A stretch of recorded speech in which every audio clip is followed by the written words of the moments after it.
28 millions de dollars uniquement pour payer la facture de la Sénélec. La Sénélec, c'est la société d'électricité du Sénégal. Oui, uniquement pour payer la facture de la Sénélec, 28 millions de dollars. Avec 28 millions de dollars, n'aurait-on pas entretenu ces barrages Saopiti et Kaleta? Ne nous serions pas assuré la production d'électricité, ne serait-ce qu'au moins 10 heures ou 15 heures par jour? Quand même. 28 millions de dollars juste pour payer, contribuer à la performance des finances publiques, devenir un agent payeur pour un autre État. C'est quand même un peu incompréhensible. Tout le monde paye le courant en Guinée. Kakumba. Oui, Comment laissez-moi ça? parler. Allez-y. Tout le monde paye le courant en Guinée. Mais à qui il le paye?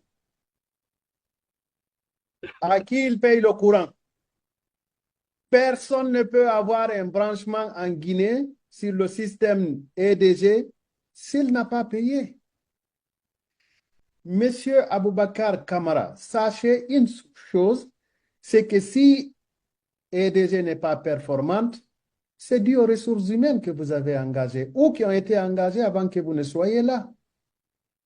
Ces agents-là, ils retirent de l'argent aux citoyens de Conakry, mais est-ce qu'ils le reversent dans les caisses de EDG? C'est ça le problème. La question, c'est non parfois. Non, c'est ça le problème. Mais en Oui. réalité, tout le monde paye. Ils ont des compteurs prépayés dans beaucoup de secteurs. A-t-on réussi à saboter ces compteurs prépayés pour que les gens ne puissent plus aller acheter la carte et recharger leur compteur pour avoir de l'électricité?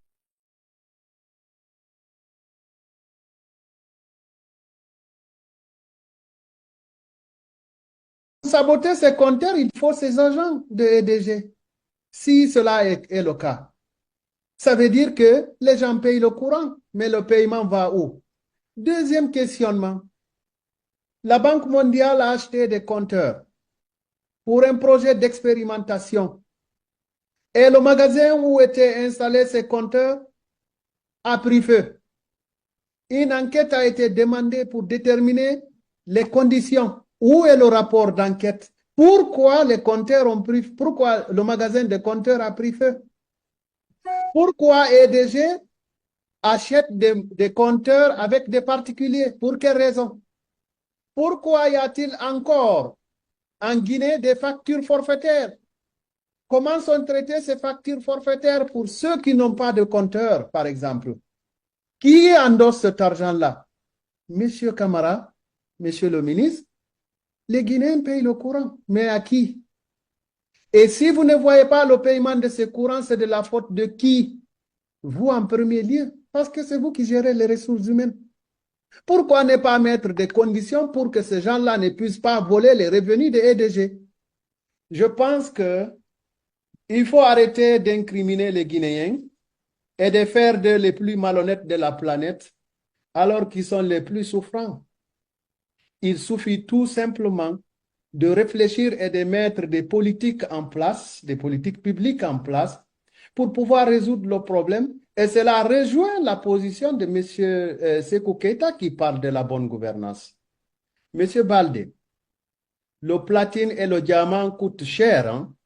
Ce sont les métaux les plus chers au monde, je pense. Mais pour les obtenir, on creuse profondément. Dites au gouvernement de creuser leur tête, de réfléchir profondément pour trouver les solutions les plus valeureuses, les plus appropriées à la situation guinéenne actuellement. On ne peut pas obtenir des solutions durables et fiables dans le mensonge.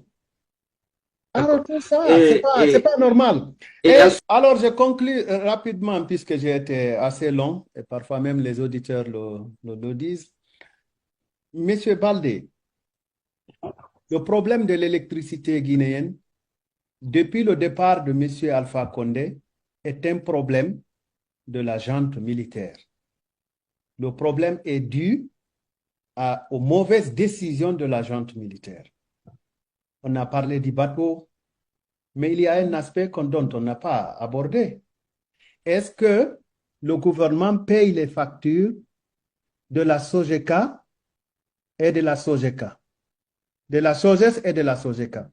La SOGES, c'est la société de gestion des Soapiti qui produit de l'électricité et qui vend cette électricité au gouvernement, à EDG.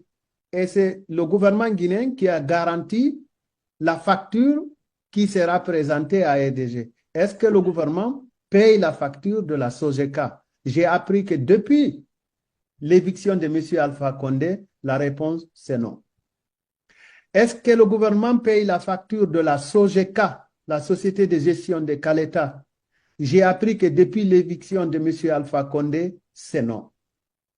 Et pourquoi le gouvernement a dû forcer ces deux entités-là à fournir de l'électricité pendant la Coupe d'Afrique des Nations, alors que c'était prévu que ces barrages-là devraient être à un certain niveau en repos pour pouvoir redraguer, pour pouvoir renettoyer l'intérieur de ces barrages-là. Pourquoi a-t-on fait du forcing pour que ces barrages produisent dans la précipitation la plus grande possible de l'électricité uniquement pour tenir la jeunesse guinéenne pendant la CAN et que cela conduise à des frais de réparation? Je n'en sais absolument rien. Pourquoi le gouvernement ne continuerait pas à rembourser les dettes qui ont conduit à la construction de ces barrages-là, puisque les dettes n'ont pas été épongées? Je n'en sais absolument rien. Mais si le gouvernement ne fait pas tout ça et que ces barrages-là tombent en panne, pourquoi on ne répare pas au moins ces barrages-là pour continuer à dire aux Chinois, alors produisez l'électricité puisque c'est nous qui avons financé les barrages, même si on vous les a cédés dans des conditions très opaques, nous les entretenons pour obtenir notre énergie. Ou alors, pourquoi ne pas les nationaliser pour mettre là-bas une gestion purement guinéenne pour pouvoir entretenir les barrages? Monsieur Baldé, la Guinée a mis des garanties de 48 millions de dollars. C'est dans le nouveau projet de loi de finances rectificative. Un fonds de garantie de 48 millions de dollars, soit 409,22 milliards de francs guinéens, c'est l'équivalent de 48, en tout cas selon le document, dont 20 millions de dollars pour les opérations d'importation de produits pétroliers et 28 millions de dollars, tenez-vous bien, ne tombez pas, 28 millions de dollars uniquement pour payer la facture de la Sénélec. La Sénélec, c'est la société d'électricité du Sénégal. Oui, uniquement pour payer la facture de la Sénélec, 28 millions de dollars. Avec 28 millions de dollars, n'aurait-on pas entretenu ces barrages Saopiti et Caleta? Ne nous serions pas assuré la production d'électricité, ne serait-ce qu'au moins 10 heures ou 15 heures par jour? Quand même.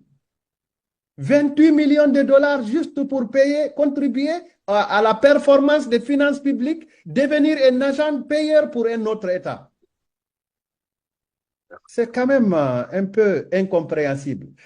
Je pense que, une fois encore, Monsieur le ministre, conduisez une réflexion saine pour que vous ayez des actions solides, et je vous sais intelligent par le passé. Conduisez des réflexions saines, sortez des déclarations populistes. Le pouvoir se conquiert dans des déclarations populistes et parfois dans le mensonge, mais il ne se gère pas dans le mensonge. Parce que quand vous le gérez dans le mensonge, ce mensonge risque de vous rattraper parce que les gens vont réaliser que c'était du mensonge. Aujourd'hui, il y a un élément de comparaison, c'est la période d'Alpha Condé. C'est la période la plus proche. Essayons de réfléchir et de trouver des solutions pérennes. Mais 28 millions de dollars pour la Sénélec, moi je pense que 28 millions de dollars pourraient nous aider à entretenir les barrages que nous avons. Voilà. La question aussi, c'est si ces 28 millions-là sont régulièrement payés, si les caisses de l'État peuvent bien, le permettre. Bien, mesdames et messieurs, encore une fois, la garantie, l'État vient de percevoir 99 millions de la société Baou, représentant son ticket d'entrée dans le projet Simandou. 99 millions de dollars américains. La loi des finances le confirme. Alors, quand on a 99 millions de dollars américains et qu'on constitue 48 millions uniquement pour deux secteurs, Et parmi les 48 millions, 28 vont dans les poches d'un État voisin, alors que les 28 là pouvaient entretenir nos barrages. Bien. Et même Voilà. nos groupes électrogènes. Et le jour qu'on aura